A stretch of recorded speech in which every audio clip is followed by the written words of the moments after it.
Halo semuanya, kembali lagi di channel Portal Animasi, di mana gue bakal membahas hal-hal seputar dunia animasi.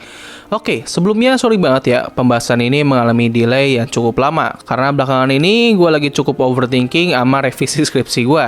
Tapi ya setidaknya sekarang gue sudah bisa menuntaskan salah satu requestan yang sudah banyak kalian minta. Nah, jadi di video kali ini, gue akan membahas season kedua dari serial animasi buatan Netflix yang berjudul Inside Job. Nah, sebelumnya, gue sudah membuatkan video pembahasan mengenai season pertamanya. Jadi buat kalian yang belum nonton, gue sangat menyarankan kalian untuk menonton videonya ataupun lebih baik langsung menonton full season pertamanya terlebih dahulu. Kartun ini tersedia di layanan streaming Netflix. Tapi kalau kalian nggak memiliki dana untuk berlangganan, well, kalian bisa cek aja link yang bakal gue taruh di kolom deskripsi. Di situ kalian bisa menonton berbagai kartun barat dengan sub Indo secara gratis. Dan satu lagi, dikarenakan video ini mengandung spoiler, jadi gue sangat menyarankan kalian untuk menonton semua episodenya terlebih dahulu. Dan dikarenakan ini merupakan kartun dewasa, jadi buat kalian yang belum cukup umur, gue sangat tidak menyarankan kalian untuk menonton video ataupun kartun ini. Tapi kalau kalian sudah siap, kita langsung masuk aja ke pembahasan dalam 3, 2, 1.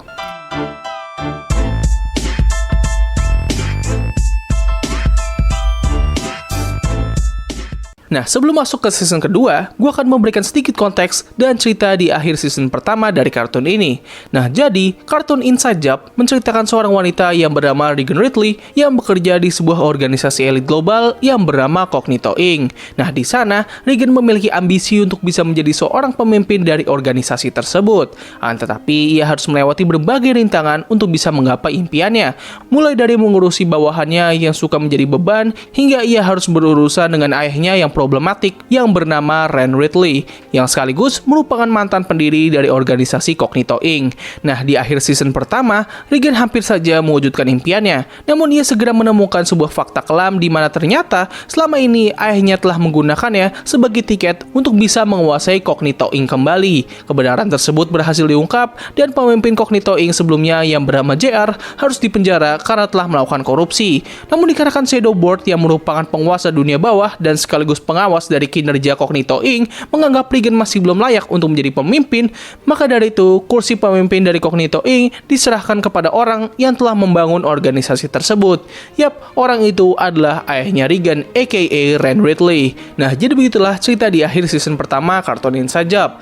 Nah, untuk di awal season kedua, kita diperlihatkan dengan adegan yang sama persis seperti di awal season pertama. Hanya saja di season kali ini, peran Ren Ridley digantikan oleh Regan yang sedang marah besar setelah ayahnya menjadi pemimpin dari Cognito Inc. Setelah itu, rekan kerja setianya yang bernama Brad datang untuk menjemput Regan untuk kembali ke kantor Cognito Inc. Nah, di sana, kita diperlihatkan dengan kondisi dari organisasi tersebut yang mengalami beberapa masalah sejak Ren Ridley memimpin organisasi tersebut. Tidak hanya dari gedung Cognito saja yang mengalami masalah, Regan juga mengalami masalah yang cukup serius karena terus memikirkan cara untuk menjatuhkan ayahnya. Ia pun akhirnya datang ke sebuah support group untuk bisa menangani masalahnya, dan di sana kita bisa melihat satu wajah yang sangat familiar. Yap, siapa lagi kalau bukan Slenderman. Nah, sayangnya di sini Slenderman sudah terlihat agak down ya. Ya sama persis lah kayak creepypastanya gitu, yang udah nggak begitu sepopuler dulu. Nah, di pertemuan kali ini, Regan bertemu dengan seorang pria yang bernama Ron Stadler, seorang karyawan yang bekerja di organisasi Illuminati yang bertugas menjadi tukang penghapus ingatan orang. Alasan Stadler mengikuti perkumpulan ini adalah karena ia sudah lelah dengan pekerjaannya dalam menghapus ingatan orang. Menurutnya, pekerjaan tersebut terbilang sangatlah tidak manusiawi. Di pertemuan pertama mereka, Regan dan Stadler terlihat saling bertentangan dengan satu sama lain. Namun itu semua akan segera berubah di sebuah acara yang bernama Bohemian Grove, yaitu sebuah acara perlombaan yang mempertemukan 6 penguasa dunia dari berbagai aspek dan juga organisasi, mulai dari Reptoid, Atlantean, Catholic Church, Junglers, Cognito Inc., dan rival utama mereka yaitu Illuminati. Nah, di acara tersebut, Ren berencana untuk menggunakan nanobot milik Regan untuk bisa meningkatkan kemampuan fisiknya. Rencananya ini akan dimanfaatkan oleh Regan untuk menyabotase Ren agar ia kalah. Tapi tanpa ia duga, ternyata Stadler juga menghadiri acara tersebut dan memiliki rencana yang sama. Keduanya pun saling berkelahi untuk saling menjatuhkan pemimpin organisasi mereka hingga keduanya dikejar oleh petugas keamanan. Ketika mereka sedang bersembunyi di sebuah patung burung hantu, mereka berdua saling berbincang dan menemukan kalau mereka memiliki banyak sekali kesamaan, terutama di pemikiran mereka yang sama-sama membenci dan menentang kejahatan yang dilakukan oleh para pemimpin dunia. Perbincangan ini pun berujung dengan kegiatan panas yang membuat perselisihan antara mereka berdua akhirnya terselesaikan. Jujur aja, arah jalan cerita dari season kali ini benar-benar sangat tidak terduga. Gua awalnya mengira kalau Regan dan Statler akan menjadi rival di sepanjang season kali ini, tapi ternyata mereka malah menjadi love interest. Arah cerita ini memang gak terduga dan gue sangat suka banget, karena apa yang terbangun dari hubungan ini benar-benar mengubah keseluruhan jalan cerita dari kartun Inside Job. Ya meskipun gue bisa memaklumi kalau ada yang menganggap bahwa pembangunan hubungan antara mereka berdua ini terkesan agak singkat banget, tapi ya tidak bisa dipungkiri kalau eksekusinya sendiri terbilang sangatlah berhasil dan gak terkesan memaksa. Overall, gue sangat suka banget sih dengan couple ini, dan dikarenakan hal ini, gue langsung menginvestasikan hati gue kepada season kedua dari kartun Inside Job. Nah, gak hanya dari arah hubungan Regan dan Statler yang gue gak duga bakal terjadi, di akhir episode pertama ini, kita diperlihatkan dengan salah satu karakter lama yang ternyata masih hidup dan siap kembali. Yap, yang gue maksud adalah JR, yaitu mantan pemimpin dari Cognito Inc. di season pertama. Nah, jadi awalnya, setelah JR ketahuan korupsi dan dimasukkan ke penjara, ia akan dijadikan bahan perlombaan untuk dieksekusi. Tapi berkat perselisihan antara Regan dan Statler, ia pun berhasil selamat dan siap kembali ke Cognito Inc. Nah, setelah kejadian itu, Regan dan Statler kini lebih sering menjalin hubungan, bahkan ketika mereka sedang berada di support group. Kehadiran Statler membuat hidupnya Regan kini menjadi berubah secara drastis. Ia yang awalnya merupakan wanita yang workaholic dan suka terlihat murung, kini menjadi wanita yang terlihat bahagia dan lebih mempesona. Tidak hanya dari Regan saja yang mendapatkan pasangan baru, Tamiko yang merupakan ibunya Regan kini juga telah menemukan pasangan baru, yaitu seorang artis yang sedang naik daun belakangan ini. Yap, siapa lagi kalau bukan aktor dari film John Wick, yaitu Keanu Reeves. Tentu hal ini membuat mantan suaminya yaitu Ren menjadi sangat cemburu dan kesal. Dikarenakan saingannya sekarang ini merupakan seorang bintang film ternama, Ren memutuskan untuk membuat sebuah film dengan harapan mantan istrinya dapat terpikat kembali kepadanya. Nah, cerita tersebut sebenarnya merupakan subplot dari episode ini. Cuman gue gak akan berfokus pada cerita tersebut dan lebih berfokus kepada cerita utamanya. Nah, dikarenakan Regan kini sudah memiliki pasangan, ia pun akhirnya dapat mengerti dan bisa menerima kekasih baru ibunya. Setelah sebelumnya, Regan selalu menolak semua orang yang pernah mengencani ibunya dengan dalih ibunya bisa saja terkena bahaya karena mengencani pria tersebut. Tamiko menjadi sangat senang dengan tanggapan dari Regan dan semuanya terlihat berjalan dengan sangat lancar. Hingga ketika Regan sedang berkunjung ke rumahnya Keanu Reeves, ia menemukan Keanu sedang melakukan transfusi darah. Hal ini pun membuat Regan menduga kalau Keanu ini merupakan seorang vampir. Ketika Regan meminta bantuan kepada Gigi dan Statler, ia pun menemukan sebuah rahasia di Hollywood di mana ternyata ada beberapa artis yang telah hidup sejak lama karena mereka telah melakukan semacam ritual penghisap darah kepada para wanita muda. Nah, buat kalian yang suka dengan teori konspirasi, pasti tahu banget sama konspirasi ini, di mana terdapat banyak artis Hollywood yang mirip banget dengan tokoh-tokoh terdahulu. Dan hal ini pun memicu konspirasi kalau mereka-mereka ini merupakan seorang vampir atau menjalankan suatu ritual yang membuat hidup mereka bertahan lama. Setelah mengetahui fakta tersebut, Regan berusaha untuk memutuskan hubungan Keanu dengan ibunya. Namun ketika rencananya gagal, ia pun terpaksa harus mengeksekusi Keanu ketika di acara premier Hollywood. Tentu rencana ini tidak berjalan dengan sangat mudah, karena seperti yang kita tahu, Keanu nggak hanya ahli dalam berakting, tapi ia juga memiliki kemampuan bela diri. Nah, ketika Tamiko menangkap basah usahanya Regan, Keanu langsung mengungkapkan bahwa semua perkataan Regan benar. Namun walaupun ia merupakan seorang vampir, Keanu masih sangat mencintai Tamiko dan ia tidak berniat untuk melanjutkan ritual darah yang selama ini ia jalankan. Nah, niat dari Keanu ini membuat rekan-rekan vampirnya menjadi sangat kesal. Yap, mereka adalah aktor-aktor ternama seperti Johnny Depp, Nicolas Cage, dan yang paling utama adalah Leonardo DiCaprio. Nah, para vampir ini langsung menahan mereka semua dan berencana untuk menghisap darahnya Tamiko. Tapi untungnya, Ren dan rekan kerjanya Regan segera tiba di lokasi. Regan segera mengambil alat penghisap darah dan menusuknya ke tubuhnya Ren, yang mana ini membuat para vampir menghisap darah dari seorang pria tua. Akibatnya, para vampir ini pun langsung mati dan hanya menyisakan Keanu saja. Setelah kejadian itu, Tamiko memutuskan hubungannya dengan Keanu dan kini ia bisa mengerti apa yang berusaha Regan lakukan selama ini kepadanya. ibunya. Regan selalu menolak semua pria yang mendekati ibunya karena ia tahu bahwa Tamiko memiliki selera yang sangat buruk terhadap para pria. Episode ini emang hanya sebagai pengembangan karakter saja, tapi buat gua ini benar-benar suatu pengembangan karakter yang sangat bagus. Dan gue suka bagaimana mereka membuat karakter Tamiko menjadi semakin terlihat bagi kita semua para penonton. Setelah sebelumnya, kita hanya melihatnya sebagai wanita yang aneh yang memiliki obsesi untuk membuat mantan suaminya cemburu. Nah, kalau di cerita sebelumnya kita sudah mendapatkan pengembangan karakter yang bagus dari ibunya Regan, cerita berikutnya kita juga bakal mendapatkan pengembangan karakter, hanya saja dengan eksekusi yang terbilang kurang begitu bagus. Nah, jadi dalam suatu misi, salah satu rekan kerjanya Regan yang bernama Mike membuat kesalahan dan mengakibatkan misi mereka menjadi berantakan. Hal ini bisa terjadi karena Mike baru saja mendapatkan undangan dari sekolahnya, dan hal ini membuatnya terus kepikiran karena ia sadar bahwa dirinya terbilang merupakan individu yang cukup rendah di spesiesnya. Nah, Mike sendiri merupakan ras jamur hidup yang tinggal di bawah permukaan bumi atau biasa disebut dengan Hollow Earth. Rasnya ini hidup dengan suatu sistem yang bernama Hive Mind, di mana ketika mereka telah lulus dari jenjang pendidikan, mereka akan membentuk suatu kelompok yang bernama cluster.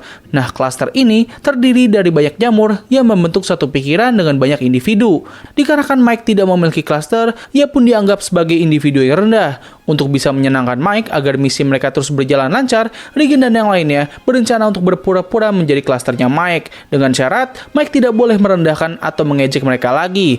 Hal ini tentu cukup memberatkan karena Mike sendiri dikenal sebagai orang yang sangat suka mengejek, menghina, dan merendahkan orang lain. Tapi karena tidak punya pilihan lain, ia pun menuruti kesepakatan tersebut. Tapi sayangnya di tengah rencana, Regan sudah tidak tahan dengan kelakuan Mike, dan ia pun membongkar semua rencananya di depan rasnya Mike. Ia pun mendorong Mike dari atas panggung, dan hal ini membuat Mike langsung terhubung dengan pusat Hive Mind. Kini Mike menyatu dengan semua rasnya, dan ia menjadi individu yang berbeda, lebih sopan dan tidak merendahkan teman-temannya. Tetapi mereka segera menemukan kalau Hive Mind ternyata berencana untuk mengambil alih dunia dan menguasai umat manusia. Jadi ternyata ras jamur Mike ini merupakan jamur yang berasal dari luar angkasa, dan mereka mendarat di bumi jutaan tahun yang lalu. Nah, ketika jamur ini mulai tumbuh di bumi, para kera di zaman itu memakan mereka, dan hal ini membuat para kera menjadi pintar hingga berevolusi menjadi manusia modern. Perubahan ini membuat ras jamur Hive Mind mulai bersembunyi di bawah bumi dan berencana untuk melakukan balas dendam di waktu kemudian. Nah, bagaimana Regan dan kawan-kawannya menghentikan rencana ini? Well, mereka membuat Mike mengingat kembali siapakah dirinya dengan mengejek dan menghinanya. Alhasil, Mike kembali menjadi seperti dulu, orang yang brengsek dan suka mengejek. Tapi tidak hanya itu saja, perubahan ini membuat seluruh ras jamur Hive Mind kini memiliki kepribadian yang sama seperti Mike.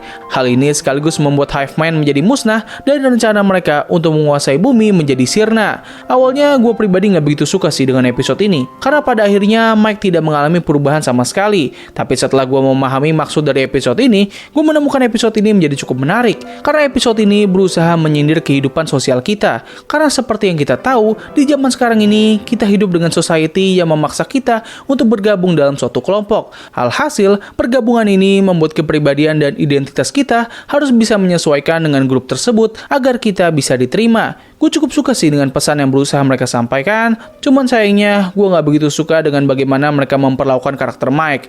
Nah, hal lain yang perlu diperhatikan dari episode ini adalah terungkapnya sejarah dari terbentuknya manusia di kartun Inside Job.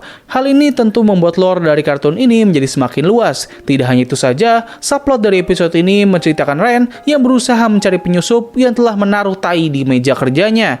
Nah, pada akhirnya terungkap kalau penyusup tersebut adalah JR. Tetapi kedatangan JR di sini adalah untuk menunjukkan kepada Ren bahwa mereka selama ini telah diawasi oleh Shadowboard, atau sekarang ia sebut sebagai Rope. Keduanya pun kini sama-sama menentang orang-orang misterius tersebut, dan dari pertemuan ini JR akhirnya dipekerjakan kembali oleh Ren di Cognito Inc. sebagai anak magang. Di cerita selanjutnya, atau lebih tepatnya adalah episode keempat, menceritakan Regan yang menyadari kalau dirinya kini ingin Ron menjadi pasangannya.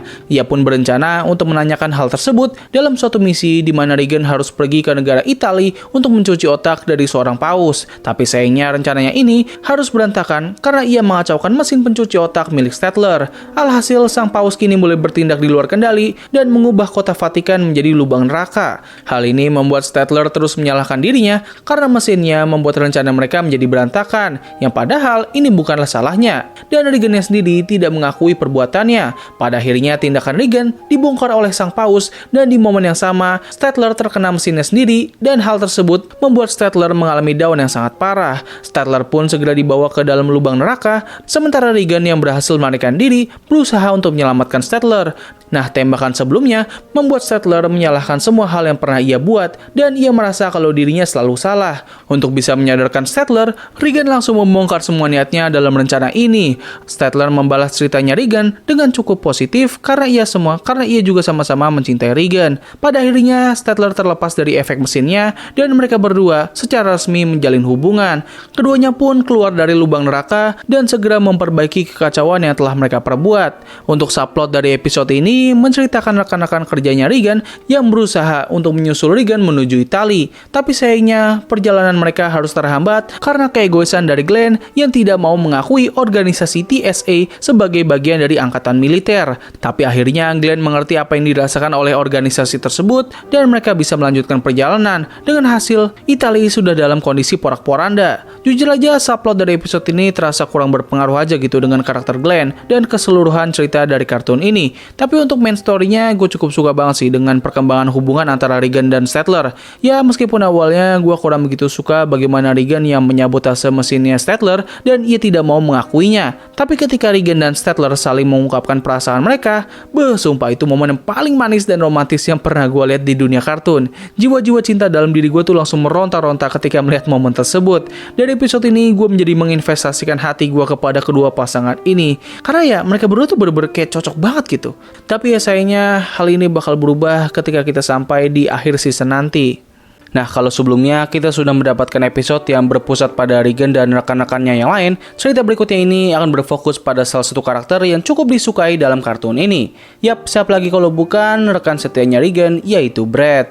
Nah, buat kalian yang udah nonton season pertama dari kartun Inside Job, harusnya kalian masih ingat bagaimana perlakuan yang diterima oleh Brad dari keluarganya. Nah, di episode kelima ini, kita akhirnya ditunjukkan dengan betapa buruknya dari keluarga ini. Brad sendiri merupakan anak dari suatu keluarga yang sangat kaya dan tersohor. Ia merupakan anak terakhir dari keempat bersaudara dan ia selalu dianggap sebagai yang paling rendah. Bahkan dalam episode ini saja, kedudukannya dapat disingkirkan oleh anjing peliharaan mereka. Ya bisa dibilang keluarganya ini memperlakukan Brad dengan sangat buruk, namun ia tidak pernah menyimpan dendam yang besar kepada keluarganya. Brad selalu berkeinginan untuk bisa mengesankan dan membuat keluarganya bangga kepadanya. Hingga pada akhirnya, Brad mendapatkan kesempatan untuk bisa mewujudkan impian tersebut. Nah jadi, semua ini bermula ketika kakak tertuanya Brad yang bernama Jack memutuskan untuk mencalonkan dirinya sebagai senator. Semua keluarganya mendukung gerakan tersebut, kecuali Brad yang tidak mereka ajak. Bahkan dalam salah satu iklan kampanyenya, peran Brad digantikan oleh seorang aktor iklan. Hal tersebut membuat Regan menjadi sangat kesal, namun Brad sendiri tidak bisa melakukan apapun. Nah, ketika salah satu robot reporter milik Regan rusak, Brad terpaksa harus menggantikan posisi tersebut. Tapi tanpa disangka, kehadiran Brad sangat disenangi oleh para penonton. Tidak hanya itu saja, bahkan keluarganya yang melihat hal ini menjadi sangat bangga kepada Brad dan mereka pun memposisikannya sebagai anak nomor kedua dari keluarga ini. Tapi sayangnya semua kebahagiaan Brad segera terganggu ketika Ren memutuskan untuk mencalonkannya sebagai senator. Hal ini dikarenakan influence yang diberikan oleh Brad terbilang sangatlah besar hingga ia dapat menyaingi kakaknya sendiri. Nah, kenapa Ren sangat ingin Brad bisa menjadi seorang senator? Well, itu dikarenakan ia ingin Brad membuat sebuah aturan di mana setiap 1 bulan sekali mantan kekasih ataupun istri harus melakukan kencan dengan mantan suami mereka. Yes, tujuannya adalah agar Ren bisa berkencan kembali dengan Tamiko. Tentu hal ini membuat keluarganya Brad menjadi sangat marah dan mereka mengancam Brad akan mengusirnya. Brad pun menjadi putus asa, tapi untungnya Regan selalu ada untuk mendukungnya. Dengan bantuan dari Robotus, mereka berencana untuk menghancurkan kampanye yang telah dibangun oleh Brad. Tetapi hal ini tidak berhasil dikarenakan semua yang dilakukan oleh Brad selalu berakhir dengan sangat positif dan kampanyenya menjadi semakin kuat. Pada akhirnya Regan membuat sebuah berita palsu yang menyebutkan kalau Brad telah meninggal. Rencana ini berjalan dengan cukup bagus, bahkan keluarganya Brad memberikan rasa hormat yang sangat besar kepadanya. Tapi sayangnya para pendukungnya Brad malah menuduh kalau Brad telah dibunuh oleh keluarganya. Mereka pun segera berkumpul dan berniat untuk menghabisi semua keluarganya Brad, hingga akhirnya Brad terpaksa harus menunjukkan dirinya yang masih hidup. ia pun melontarkan semua unek-uneknya yang ia keluarkan lewat bantuan boneka tangan yang ia buat. Sedikit info, Brad sendiri ternyata sangat suka dan memiliki bakat dalam menggunakan boneka tangan, tetapi keluarganya sangat tidak mendukung hal tersebut. Nah, fakta ini membuat para pendukungnya Brad langsung pergi, sementara Brad sempat menyelamatkan kakaknya ketika rekan reporternya Brad berusaha untuk menembaknya. Tindakan heroiknya ini membuat ayahnya Brad menjadi sangat bangga kepadanya, dan akhirnya impian yang selama ini diimpikan oleh Brad dapat terwujudkan. Nah, di cerita berikutnya, kita akan kembali berfokus pada hubungan antara Regan dan Statler, dan sekaligus awal mula dari akhir konflik di season kali ini. Jadi semua ini bermula ketika Statler berencana akan keluar dari organisasi Illuminati karena sudah muak bekerja sebagai seorang penghapus ingatan serta rekan kerjanya memperlakukannya dengan sangat buruk. Maka dari itu Regan menyarankan Statler untuk bekerja di Cognito Inc. agar mereka dapat bekerja bersama. Statler awalnya agak ragu dengan ide tersebut karena ia tidak ahli dalam bersosialisasi. Regan mencoba untuk meyakinkannya dengan memperkenalkannya kepada Brad yang merupakan orang yang terbilang bisa menerima siapapun. Tapi tanpa diduga, Brad justru malah tidak bisa akur dengan Statler. Bahkan bisa dibilang ini merupakan pertama kalinya Brad tidak menyukai seseorang yang baru ia kenal. Dikarenakan rencana sebelumnya gagal, Regan berencana untuk membuat sebuah pesta Halloween agar Statler bisa melihat betapa bagusnya apabila ia bekerja di Cognito Inc. Tidak hanya itu saja, ia juga meminta Brad untuk mencoba sekali lagi berakrab dengan Statler. Hal ini membuat Brad menjadi sangat khawatir dan ia pun dibantu oleh Andre untuk membuat sebuah virus yang dapat membuat Statler mau berteman dengannya. Tapi sayangnya, ramuan tersebut tidak bekerja sama sekali kepada Brad. Nah, ketika Regan kesal karena Brad tidak kunjung dapat akur dengan Statler, ia pun memaksa Brad untuk meminum banyak alkohol, yang mana hal ini membuat mesin alkohol tersebut terkontaminasi virus buatan Andre. Pada akhirnya, semua orang yang menghadiri pesta terkena virus tersebut, dan bencana ini hampir mirip dengan apa yang terjadi dalam kartun Rick and Morty. Tapi untungnya, akhir dari episode ini tidak sama seperti Rick and Morty. Jadi setelah semua orang terinfeksi virus persahabatan dan membuat mereka menjadi tergila-gila kepada Statler, Regan akhirnya menemukan ide yang paling efektif, namun ini pasti sangat tidak disukai oleh Statler. Yap, satu-satunya cara adalah menembakkan sinar penghilang ingatan kepada semua orang. Cara tersebut terbukti efektif, namun dari semua kejadian yang telah ia lalui, Statler menjadi ragu dengan ajakan Regan untuk bekerja di Cognito Inc. Ia pun pergi meninggalkan Regan untuk menjernihkan pikirannya, dan sejak saat itu, Statler tidak pernah membalas pesan yang dikirim oleh Regan. Nah, sementara itu, subplot dari episode ini menceritakan Ren yang berusaha untuk mengajak Tamiko berkencan dengan harapan ia mau kembali bersamanya. Ia pun meminta bantuan dari Robotus atau Alpha Beta, tetapi Robotus ternyata malah membuat Tamiko menjadi suka kepadanya. Mereka berdua pun saling berkelahi, dan Tamiko langsung memarahi Ren dan mengatakan kalau ia tidak akan pernah mau kembali bersamanya. Awalnya Ren tidak mempermasalahkan hal tersebut karena ia masih memiliki Cognito Inc. Tapi tiba-tiba Shadowboard muncul dan memberitahunya kalau akan ada pemeriksaan kinerja dari Ren selama memimpin Cognito Inc. Melihat dari ekspresinya, kita bisa melihat bahwa Ren sadar kalau kinerjanya selama ini terbilang tidak begitu bagus dan ia terancam akan kehilangan kekuasaannya. Nah, dikarenakan hal ini, Ren akhirnya menjalankan suatu rencana yang terbilang sangatlah berbahaya hingga dapat menghancurkan realita dan alam semesta. Rencananya ini langsung diketahui oleh JR ketika ia melihat poster film yang dibawa oleh Brad memiliki nama yang berbeda dengan apa yang ia ingat. Hal ini bisa terjadi karena Ren telah mengaktifkan Project Reboot. Apa itu Project Reboot? Penjelasannya bakal bersamaan dengan masa lalu dari JR dan juga Ren. Nah, jadi dulunya JR dan Ren bersekolah di satu universitas yang sama, yaitu Harvard University. Nah, mereka berdua ini berasal dari dua kalangan sosial yang berbeda, dan hal inilah yang membuat Ren memperlakukan JR dengan sangat buruk. Walaupun mereka saling membenci, namun keduanya sama-sama pintar dan mampu bekerja sama. Keduanya pun berencana untuk membuat suatu proyek yang dapat menghasilkan cuan yang besar. Hingga akhirnya mereka berhasil menciptakan sebuah mesin waktu. Namun bukannya mengirim seseorang ke suatu timeline, mesin tersebut mengubah masa sekarang dengan mengubah sedikit masa lalu. Alhasil ketika mesin itu diaktifkan, maka akan ada suatu perubahan yang terjadi di masa sekarang karena mesin tersebut membuat masa sekarang berpindah ke suatu timeline yang baru. Nah, sebagai contohnya adalah jadi dulunya bumi memiliki 2 bulan Regan, tapi ketika Project Reboot diaktifkan, mereka berpindah ke timeline yang baru di mana bumi kini hanya memiliki 1 bulan saja. Nah, fenomena ini kalau di dalam dunia kita lebih sering dikenal sebagai Mandela Effect. Nah, kesuksesan mereka ini menarik perhatian Shadowboard dan keduanya akhirnya ditunjuk untuk membuat sebuah organisasi di bawah naungan mereka yang diberi nama sebagai Cognito Inc. Meskipun begitu, Ren masih tidak percaya dengan Shadowboard dan ia pun menyembunyikan Project Reboot di suatu tempat sebagai jaminan apabila Shadowboard memiliki rencana buruk kepadanya. Dan dikarenakan ia terancam akan dipecat dari ketua Cognito Inc., maka dari itu ia pun menjalankan rencana awalnya. Setelah itu, JR langsung memberikan Regan dan yang lainnya sebuah pelindung kepala yang terbuat dari aluminium foil untuk berlindung dari radiasi Project Reboot. Apabila aluminium itu terlepas, maka mereka akan terkirim ke satu timeline yang berbeda, sama seperti yang terjadi kepada Andre. Dalam perjalanan menuju Project Reboot, Regan melihat apa yang terjadi kepada Andre di timeline yang berbeda. Dan ternyata, Andre memiliki kehidupan yang lebih layak dan terlihat lebih bahagia. Melihat hal ini, Robotus meminta Regan agar tidak menunjukkan apa yang terjadi kepada Andre karena ia takut teman-temannya Regan akan melepaskan pelindung kepala mereka agar mereka bisa memiliki kehidupan yang lebih layak seperti Andre. Tetapi teman-temannya Regan segera curiga terhadapnya dan akhirnya mereka menemukan apa yang terjadi kepada Andre. Tidak hanya itu saja, mereka juga menemukan bahwa hidup mereka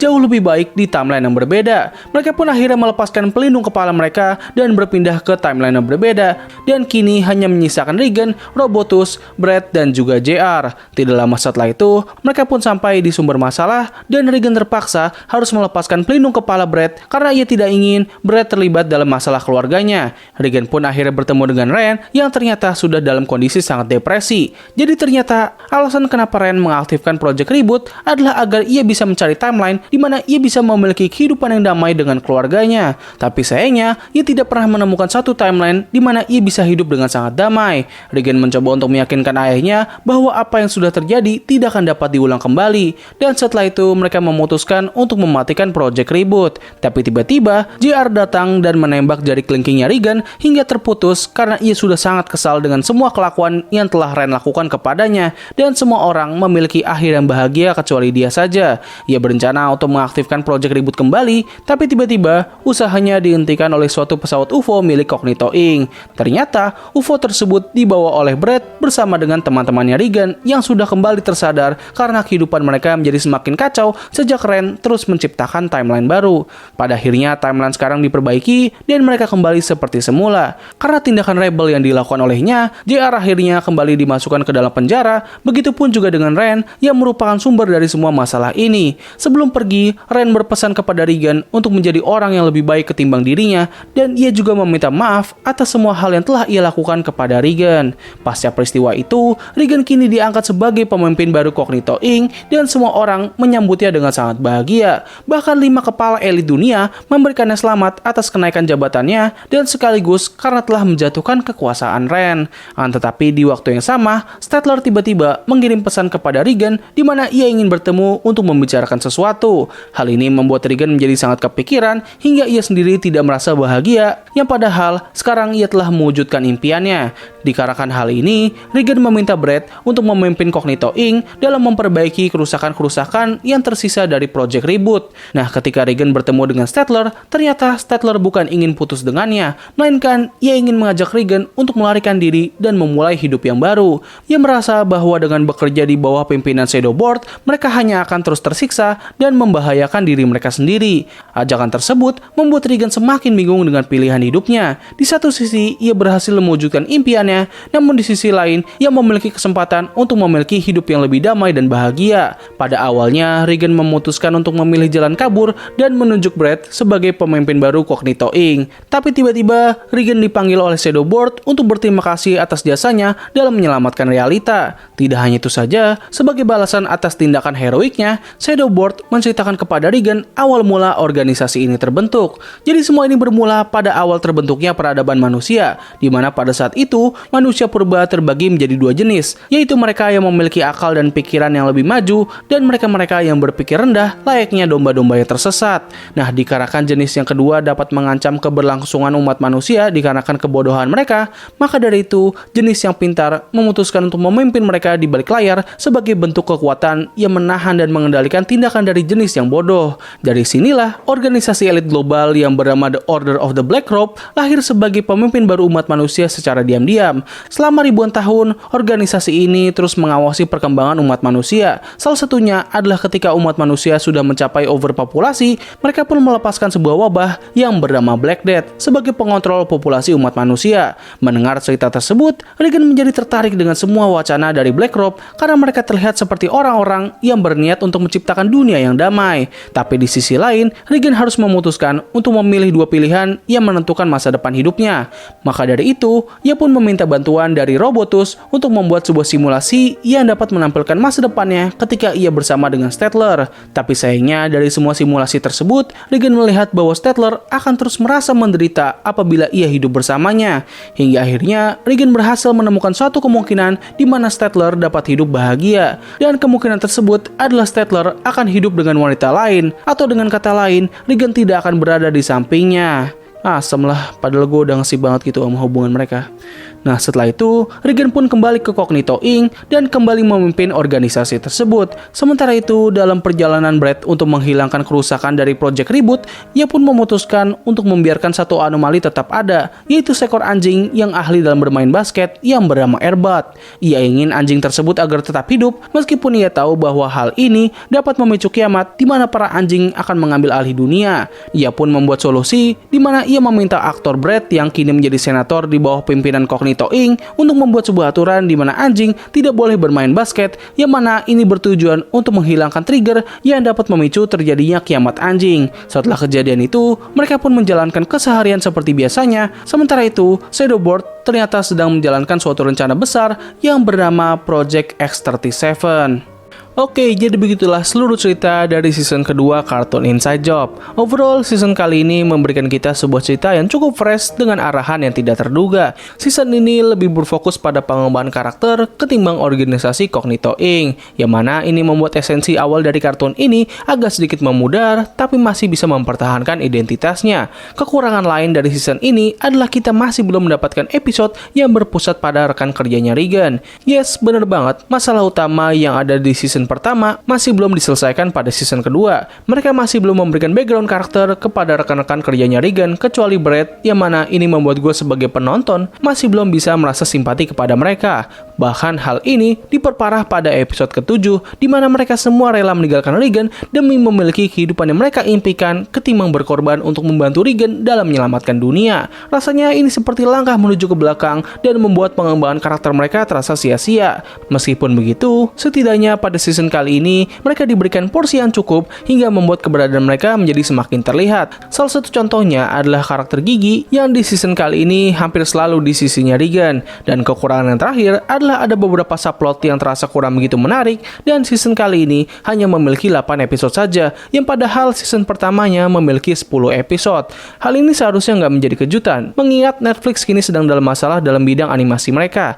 Kalau sempat, gue mungkin bakal mencoba untuk membahas masalah tersebut, sama seperti pembahasan gue mengenai masalah yang terjadi kepada Cartoon Network. Nah, terlepas dari kekurangan yang baru saja gue sebutkan, masih banyak aspek lain yang membuat season kali ini jauh lebih bagus ketimbang season sebelumnya. Tentu salah satu aspek tersebut adalah disorotnya beberapa karakter utama kita, mulai dari Regan, Brett, dan juga Ren. Season kali ini memberikan mereka sebuah cerita yang luar biasa terhadap pengembangan karakter mereka. Gue suka banget dengan konflik kekeluargaan yang dimiliki oleh Brett dan juga Ren, tapi tentu yang menjadi sorotan utama dari season kali ini adalah karakter Regan. Sumpah, gue suka banget dengan pemilihan konflik yang mereka bawa, karena ini semua seperti sudah dibangun sejak awal season pertama. Kita tahu Regan memiliki cita-cita untuk bisa memimpin Cognito Inc., tapi di sisi lain, ia juga ingin memiliki kehidupan percintaan yang sehat. Semua ini dikemas dengan sangat bagus dalam season ini, dan juga gue sangat mengapresiasi pilihan terhadap ending dari season ini. Memang hal ini membuat gue cukup sedih, karena Regan dan Statler merupakan salah satu pasangan yang sangat manis yang pernah gue lihat. Bahkan Dan mereka berdua langsung gue masukkan ke dalam daftar favorit couple gue.